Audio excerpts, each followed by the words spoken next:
Shalom and welcome. I'm happy you could join again. You'll notice we're in a different place today than we normally are. Today we're at URJ Camp Newman, and if you've never been here, you have to come. It is one of the more magical places in the world. And the thing, if you ask most of the campers here, what makes Newman so magical? Time and again, what they'll say is Shabbat. Shabbat here is like no other place I've ever experienced it.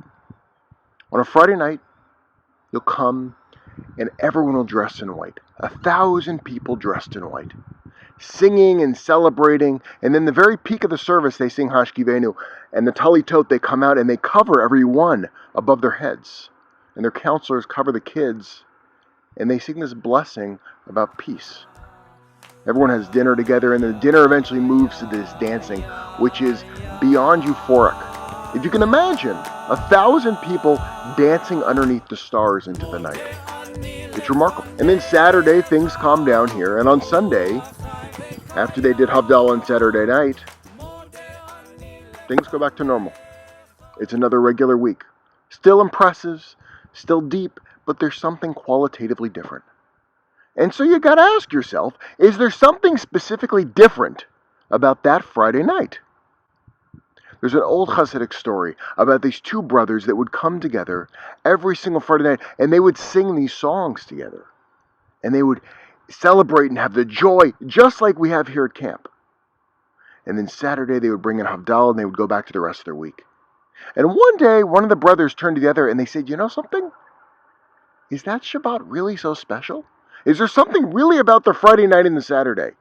Or could we possibly do that on Wednesday? Let's say we met on Wednesday, we dressed up like it was Shabbat, we did the blessings of Shabbat, we sang like it was a Shabbat. Let's see how we would feel. So Wednesday came, they got dressed up, they had their best Shabbos clothes on, they sang the songs, and they felt the same euphoria. And they went to their rabbi the next day, devastated, totally devastated. Because how could it be that a day like this, a day which is not supposed to be a sacred day, it was Wednesday for them, how could a day like that actually feel like Shabbat? And what the rabbi explained to them is that all we do on Shabbat is reveal what could be.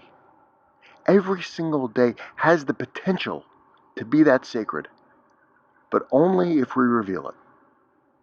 That is what those brothers did. That is what we do here. That's what we do across all of Judaism. The thing is, we invented Shabbat. We can argue about where it comes from in the Torah, but the Jewish people came along and said, you know something? There is this one day of the week that is actually different than the rest of the days of the week. Doesn't exist in nature. It's not like the month when you look up into the sky and you see the moon and you can tell the month has come and the month is gone. A week, completely arbitrary. We're the ones that made that up. We invented the weekend. But if you ask anybody, what does a Saturday feel like? What does a Sunday feel like? Does it feel different than a Tuesday or a Wednesday? Time and again, what they're going to tell you is yes, it's different. But the only reason that it is different is because we all act like it's different. And because we act like it's different, it is different. Sacredness in time is revealing the possibilities in the world. It's always been there, but we're the ones that are supposed to reveal it. What I would like to ask you to do now is to answer 3 questions. Question number 1. What does Shabbat mean to you? And what would you like it to mean to you? Number 2. Describe a time when you noticed a mundane moment turn sacred. And number 3, what is the one thing you are willing to add to your week to be able to create a delineation that that time is different?